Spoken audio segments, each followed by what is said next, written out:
श्री शिवाय नमस्तुभ्यम। हर हर महादेव। दोस्तों, पूज्य गुरु जी ने अभी अपनी कल की शिव महापुराण की कथा में शुक्रवार के दिन किया जाने वाला 11 काले तिल का एक ऐसा विशेष उपाय बताया है जो उन्होंने आज तक अपनी किसी भी कथा में नहीं बताया है। पूज्य गुरु जी ने कहा कि जब आपके हाथ तंग चल रहे हो, जब रुपए पैसे कहीं से प्राप्त ही ना हो पा रहे हो, जीवन में चारों तरफ से सिर्फ और सिर्फ परेशानियां आ गई हो, उनसे बाहर निकलने का कोई रास्ता ना दिखाई दे रहा हो, तो 18 अप्रैल 2025 शुक्रवार के दिन कर लेना 11 काले तिल वाला यह उपाय होगी। हर मनोकामना पूरी मिलेगी, सभी दोषों से मुक्ति, इतना धन आएगा कि संभाले नहीं संभलेगा। माता लक्ष्मी जी और महादेव जी के आशीर्वाद से पूरे साल धन बरसता रहेगा। दोस्तों, जैसा कि आप सभी लोग जानते हैं कि 18 अप्रैल 2025 यानी शुक्रवार को पड़ रही है वैशाख महीने की षष्ठी तिथि। और दोस्तों, यह वह तिथि है जो वैशाख महीने में पड़ने वाली सबसे बड़ी और वैशाख महीने की पहली षष्ठी तिथि है, क्योंकि यह शुक्रवार के दिन पड़ रही है और हमारे हिंदू धर्म में इसका बहुत ही बड़ा और विशेष महत्व होता है। पूज्य गुरु जी ने कहा है कि अगर कभी भी मौका लग जाए और वैशाख महीने की षष्ठी तिथि शुक्रवार को पड़ जाए तो आप लोगों को सिर्फ और सिर्फ एक चुटकी काले तिल वाला उपाय तो अवश्य ही करना चाहिए, क्योंकि इन दोनों तिथियों का संयोग बहुत ही कम आता है।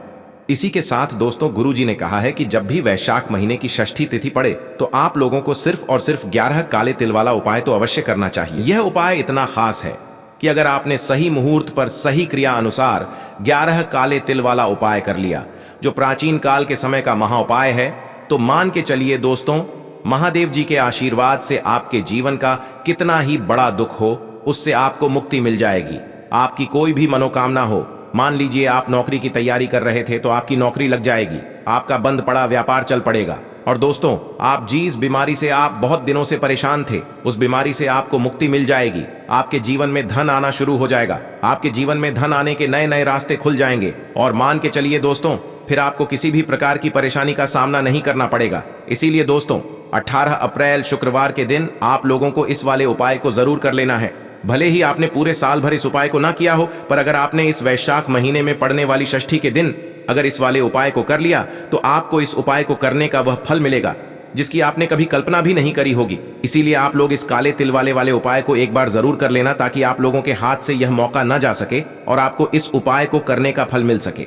दोस्तों, यह उपाय पंडित जी ने अपनी अभी की ही शिव महापुराण की कथा में बताया है, जो इस उपाय को आज हम आपको बहुत अच्छे से समझाने वाले हैं। इस वीडियो को देखने के बाद इस उपाय को समझने के लिए आपको कोई और वीडियो को देखने की जरूरत नहीं पड़ेगी।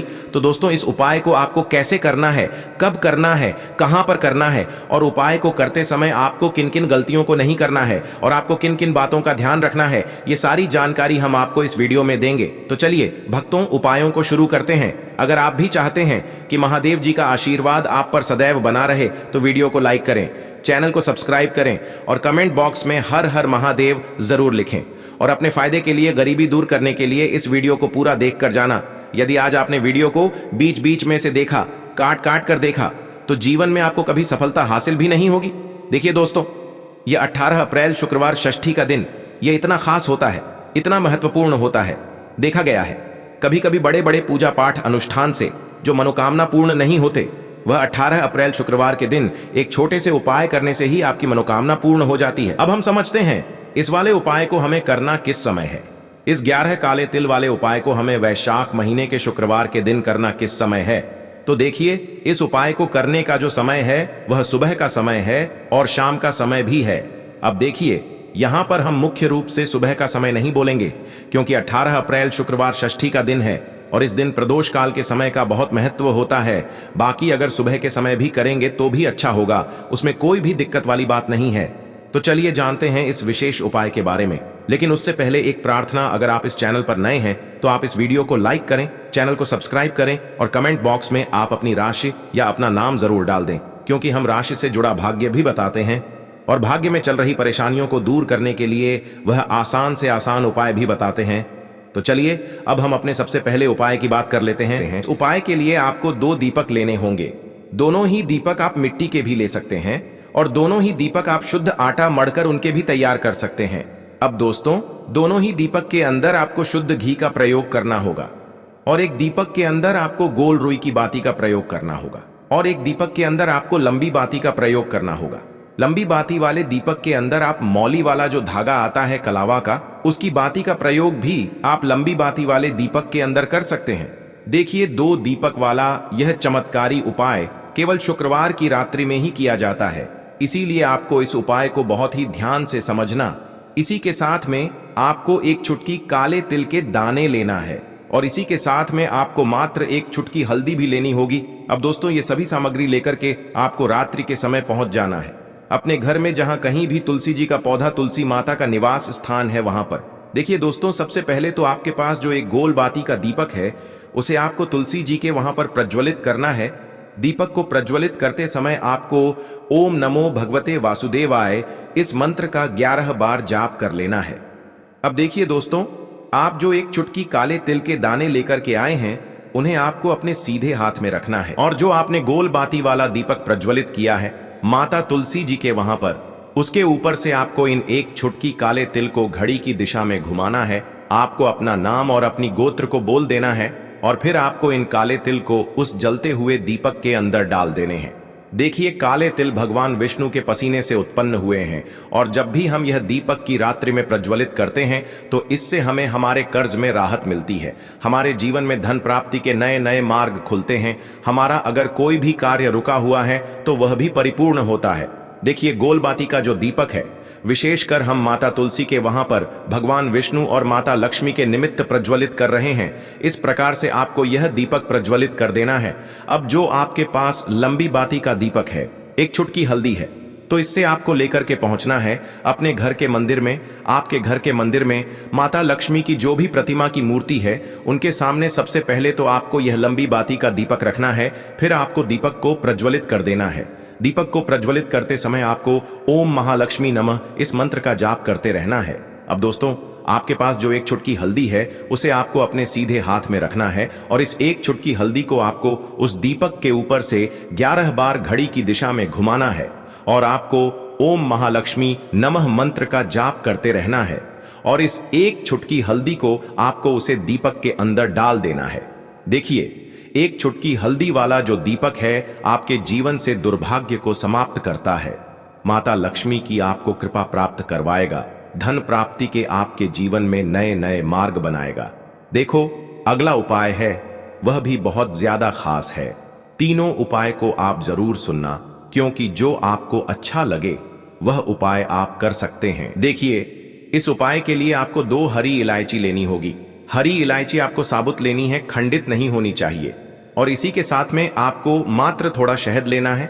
शहद आपको मात्र आधा चम्मच या फिर उससे भी कम ले लेना है। और इसी के साथ में आपको एक दीपक ले लेना है। दीपक आप चाहे तो मिट्टी का भी ले सकते हैं और आप चाहे तो शुद्ध आटा मढ़कर उसका दीपक भी आप तैयार कर सकते हैं। इस दीपक के अंदर आपको मौली का जो धागा आता है, कलावा का, उसकी बाती का प्रयोग करना होगा। यानी कि इस दीपक के अंदर आपको लाल रंग की बाती का प्रयोग करना होगा और इस दीपक के अंदर आपको शुद्ध घी का प्रयोग करना होगा।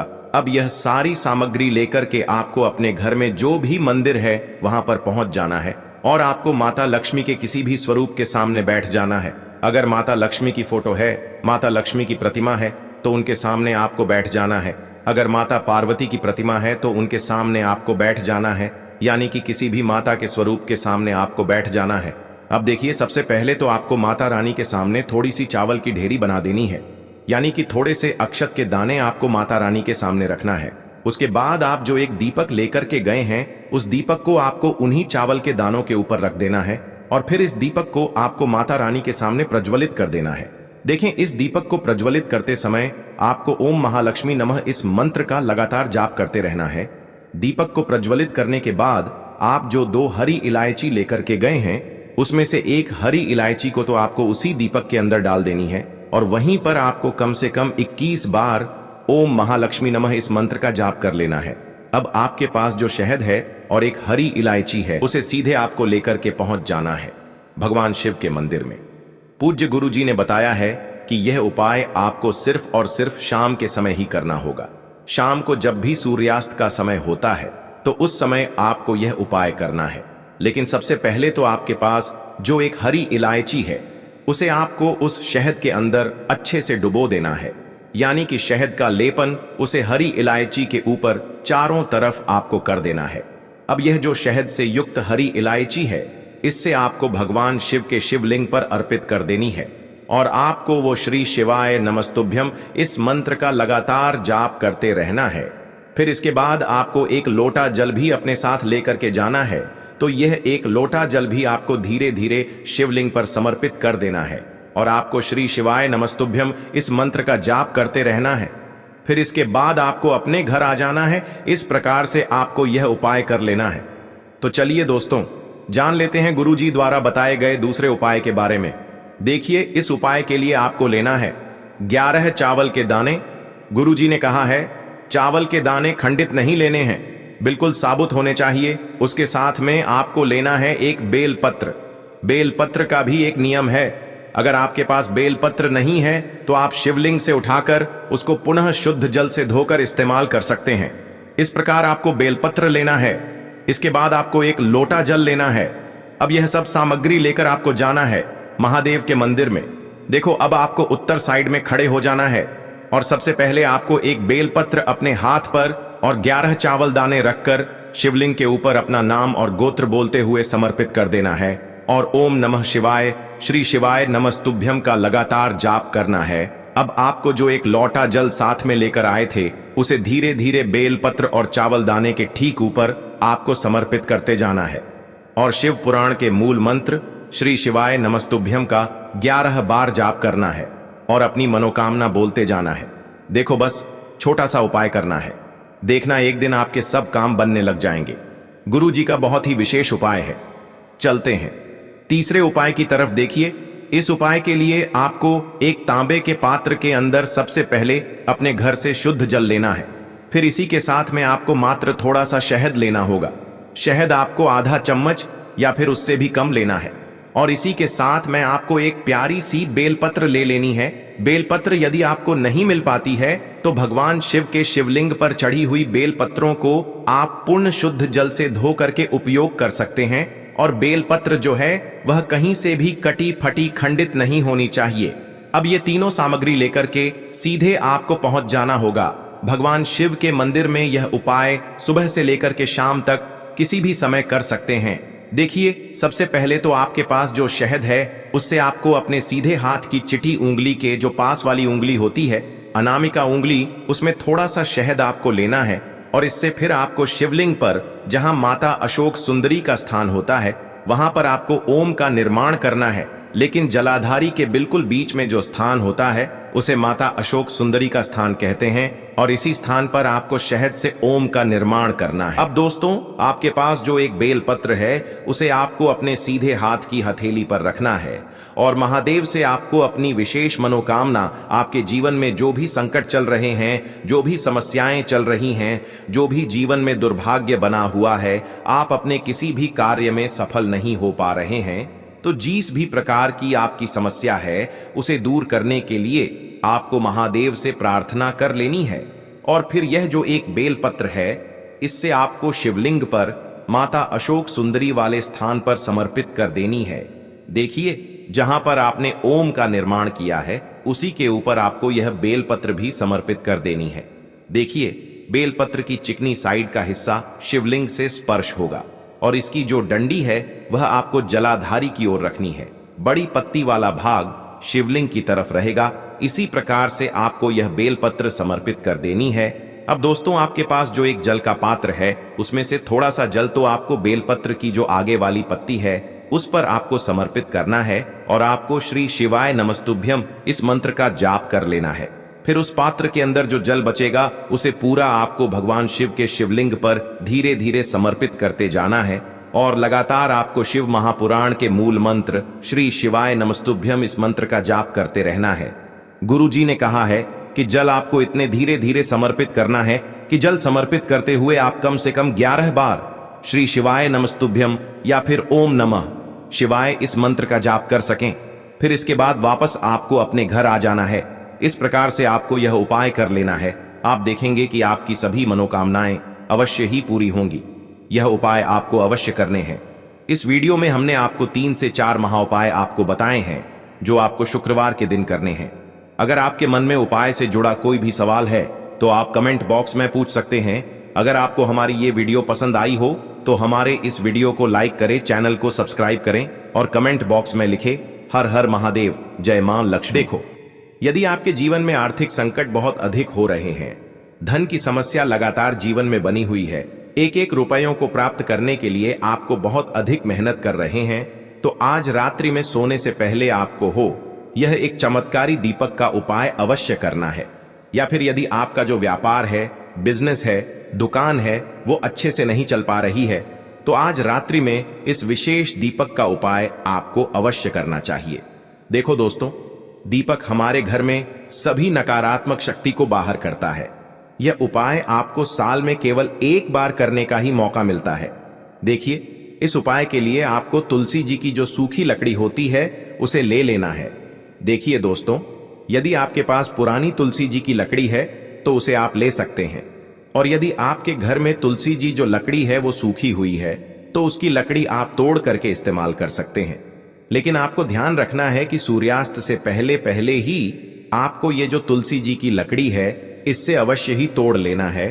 तो इस उपाय के लिए आपको सबसे पहले तो एक मिट्टी का दीपक लेना होगा, चाहे तो आटे का दीपक भी ले सके, क्योंकि आटे का दीपक सभी दीपक में सर्वोत्तम माना गया है। इस दीपक के अंदर आपको शुद्ध घी का प्रयोग करना होगा और इससे दीपक के अंदर अपने जो तुलसी जी की लकड़ी ली है उसे भी रख देना है। लेकिन ये जो तुलसी जी की लकड़ी है इसमें आपको चारों तरफ अच्छे से घी लगा लेना है। देखिए, गुरुजी ने बताया है कि जो तुलसी जी की लकड़ी है, यदि आप उपाय करते हैं और बहुत ही शीघ्रता से जल जाती है, तो इसके लिए आपको एक कार्य करना है। आपको थोड़ी सी रुई ले लेनी है और उस रुई को आपने जो तुलसी जी की लकड़ी ली है उस पर अच्छे से चारों तरफ लपेट देनी है। तुलसी जी की लकड़ी के ऊपर रुई लपेटने के बाद इसे आपको पूरा घी के अंदर डुबो लेना है। अब इसे आपको बाती के रूप में प्रयोग करना है। अब दोस्तों, इस दीपक को आपको प्रज्वलित कहां करना है? तो इस दीपक को आपको या तो भगवान विष्णु के सामने प्रज्वलित करना होगा या फिर आपको भगवान श्री राम के सामने प्रज्वलित करना होगा, या फिर भगवान कृष्ण के सामने, यानी कि भगवान विष्णु के जो भी अवतार हैं उनके सामने आप ये दीपक प्रज्वलित कर सकते हैं, या फिर आप इससे दीपक को माता तुलसी जी के सामने भी प्रज्वलित कर सकते हैं। पूज्य गुरु जी ने बताया है कि जो भी व्यक्ति इस प्रकार से तुलसी जी की डंडी से यह दीपदान कर देता है उसके जीवन में कभी भी धन की समस्या नहीं होती है। इसीलिए आपको यह पूरे साल में केवल एक बार ही मौका मिलता है। इस उपाय को करके देखना, आपकी सभी इच्छाएं जरूर पूर्ण होंगी। यह जो उपाय है रात्रि में सोने से पहले करना है।